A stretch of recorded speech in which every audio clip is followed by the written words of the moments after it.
Hello everyone. In this session, we are going to understand the concept of constructor. Very important concept. So far, we have seen that whenever we created the object of a class, we called the constructor. So what is a constructor basically? It is a block of code very similar to a method that gets executed automatically whenever we instantiate the class, whenever we create the object, and the name of the constructor is very similar to the name of the class. There are some concepts involved over here. So what we'll do is we'll take an example, and along with that example, let us understand all these concepts. Okay, so instead of I explain you all the concepts theoretically, it's better to take an example and I explain you all these concepts along with the example. So let us read the example. What we want to do is we want to create a class. The name of the class is road toll, toll, to calculate the toll of a vehicle.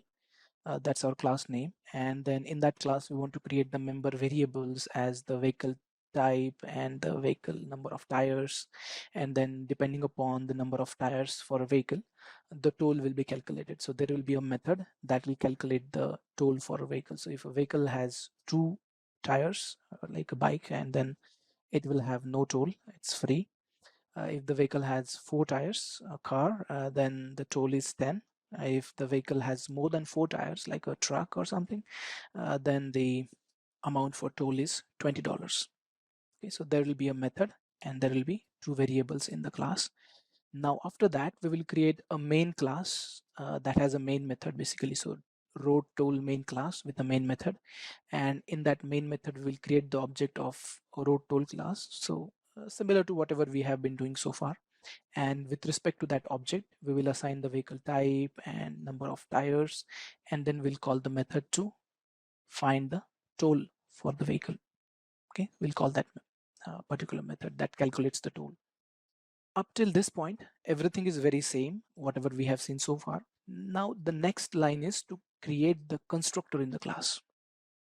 So far we have not created any constructor, and you might wonder then how we were able to create the object of the class, because when we say that constructor is required to instantiate a class to create the object of the class, then how we were able to create the object, because we have not created any constructor in any of the classes that we have created. And the answer is, if we do not create a constructor, then Java assumes a default constructor. We'll also understand that concept along with this example. But in this case, we will create an explicit constructor, and then using that constructor, we'll create another object of the class and see how it works. Okay, so let us begin with the example. Let us create a road toll class.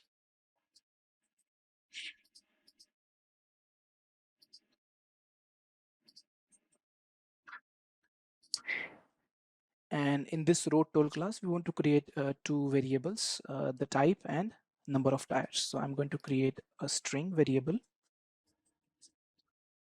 type. I'm not going to assign any initial value to that. Second is an integer, say tires count. And also I'm going to keep it non-initialized in the beginning. And let's create the method to calculate the toll depending upon number of tires. So let me call it as a public void calculate toll. And we have the conditions over here. If the count is 2, then toll is 0. Count is 4, is toll is 10. Count is greater than 4, then the toll is 20. So we'll implement if statement over here. If tires count is equal to 2, then we will display a message saying that your toll amount is 0.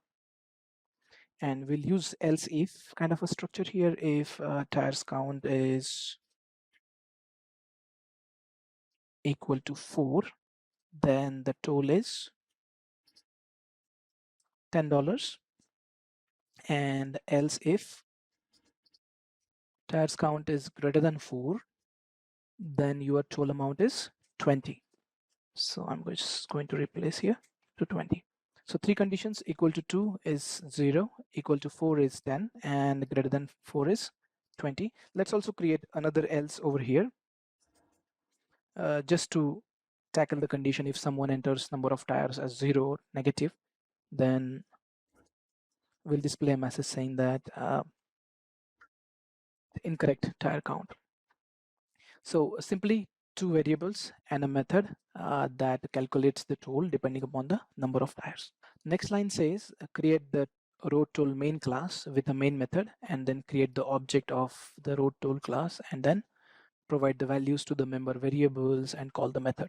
So let's go ahead and create the main class that has the main method.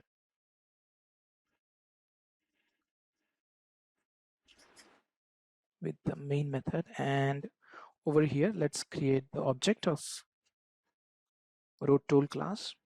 So first declare the object, and with respect to this object we want to assign the values. So rt1 dot type, I'm going to call it as sedan,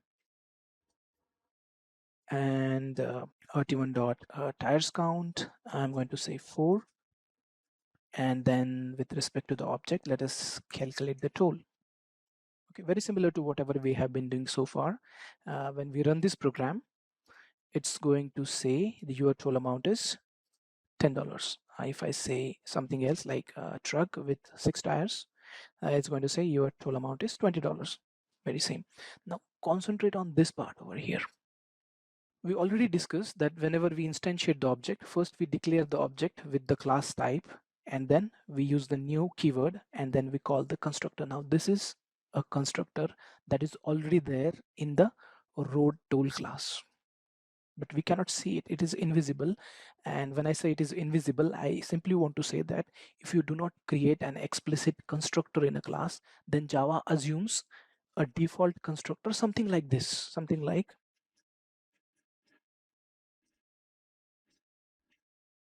road toll, and then open close brackets. A constructor does not have any return type, like void or any string or integer. It doesn't have any return type because constructor is not supposed to return any value, so we no need to provide any return type. So what happens is, if you do not specify a constructor, then Java assumes a default constructor like this. So in this case, there is no lines that get executed when this code is when this constructor is called. Let us put some lines now. Let us create a constructor like this without any argument. So yes, constructor also can have some arguments, which we'll see it in a few seconds. For now, let's just add a line over here that constructor is executed. And let's go back to the main class that has the main method and execute this program again and see what happens. Now you see another line over here saying that constructor is executed. So what happens is, as soon as you create the object of a class, what gets executed is the constructor. So far, it was calling a default constructor without any lines of code in the block. So we were not seeing anything over here. But when we added this particular line, we can see output getting printed in the console. So when we create the object, the first thing that gets executed is the constructor of the class, which is very similar to a method, but the difference is the name of the constructor is similar to the name of the class, and constructor does not have any return type. Constructor is not considered as a member of the class. Very important. Now a method and the variables, they are called as members of the class. They are considered as members of the class. Constructor is not a member. It cannot be called from another method like you can call a method from another method. It gets executed automatically whenever you create the object of the class like this. If I create another object one more time, this constructor will get called. What is the main benefit or main requirement or main objective of the constructor? We can use constructor to initialize the variables of the class. So let us create another constructor in this case.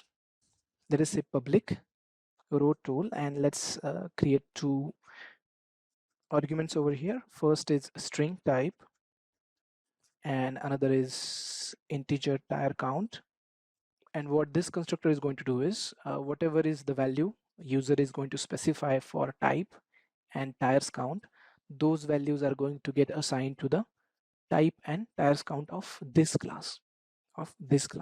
So we are going to use like this dot type is equal to type, and this dot tires count is equal to. Okay, now let's focus on this keyword over here. Nothing to get confused in this case. This simply means this is the member of this class, current class. This simply means the current class. When you say this dot type, it is simply going to specify the type. We are referring to the type member variable of the class, road tool class, not type as in the type argument of this method. Now, whenever we have this confusion, like we have the argument name same as that of the class variable name, then to distinguish in between what refers to the class, what refers to the argument, we use this. So when you add this to any variable, it means that variable is of the class. It's a member of the class. And when you do not add, by default, it is considered as the method level variable. Okay, so this over here is the method level variable. Whatever is the value that we specify to this variable argument, that argument's value will get added to the class level variable. So type will get the value from type argument, tires count will get the value from tires count argument, whatever user will specify. Okay, now let us see how we can use this constructor to create the object. Let's go back to the main class and create another object. So toll road RT2 is equal to new toll road, and let's assign the values to the arguments of this constructor. Now, if we do not provide any arguments, then by default, this first constructor will be called. But if we want to use the second constructor with the arguments, then we need to provide the values for the first and second argument. The first argument is the type. So let us say truck, and second argument is number of tires. Let us say 6. And then we can directly call the calculate toll method, because right now assigning values to the type and tire count is already taken care by the constructor. So I no need to do these two steps. That's how constructors can be very handy. When you create the object, you can initialize the variables of the class. Now, when you say calculate toll and run this method again, it's going to say your toll amount is 20, which is getting printed from line number 14 over here.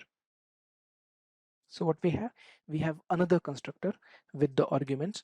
Also, we have a default constructor. Like we should not say default to this right now because we have specified it over here. So we'll say we have a no argument constructor and we have an argument constructor. Likewise, you can create multiple constructors. Only thing is you should distinguish in terms of arguments that you specify. Inside a class, you can have multiple constructors as long as they distinguish in terms of the arguments, either by the data type of the arguments or the number of arguments. And this concept is called as constructor overloading. Do you remember the concept of method overloading we have seen in the method overloading session? Same concept over here. In case of method overloading, we can have methods of same name inside a class as long as they differ in terms of arguments, either by the data type of the arguments or the order or the number of arguments. Same concept over here. You can have constructor with the same name. Of course, constructor have the same name. That's the name of the class. So you can have multiple constructors in the class. Only thing is they should distinguish in terms of arguments. Okay, so this concept is called as constructor overloading, having the multiple constructors. So it is the choice of the person who creates the object, whether to call the constructor without any argument or with argument or whatever constructor he or she wants to call. So this is the concept of constructor overloading. Now, one more important concept. We have seen that Java assumes a default constructor without any argument and without any code in the block if we do not specify a constructor. And that is why we are able to create the object like this. That is why we are able to create an object with the default constructor like this. But as soon as we provide a constructor, say we are creating this constructor and then we don't want this one. So as soon as we create an explicit constructor, Java will stop assuming that constructor. You see the error is being thrown, a compilation error is getting created in this case. It is saying that you no longer can create the object of the class by calling the constructor that is a no argument constructor, because now you have a constructor that has arguments. You have to use it. Java will stop assuming that default constructor. So far we have created objects of our classes by using this one, and there was no constructor of any kind in any class, and it was fine by then. As long as you do not have any constructor, Java is ready to assume a blank constructor without any arguments. But now that when we have a constructor explicitly created, Java will force us to use that constructor in that case. Now, in such a case, if you still want to allow users to create an object, then you have to add it explicitly like this. You have to add it explicitly. Okay, that's the concept of default constructor. Default is assumed only until there is no constructor created in the class. As soon as you create a constructor, then you have to use whatever is created. Okay, so let's go back to the constructor and let us revise back these concepts. A constructor is a block of code similar to a method that gets executed when the instance of a class is created. Then generally used to initialize the member variables of a class. Over here, what we are using this constructor is to initialize the member variables. So whatever values the user is passing at the time of creating the object, those values are getting added to the variables of the class, member variables of the class. So type and tires count. Then constructor name is same as that of name of the class. Yes. Constructor does not have any return type. It does not return any value. Fine. And constructor overloading. Very important concept. Also, this concept is important from interview point of view. So thank you so much for watching this video. And if you have any questions, let me know in the comments.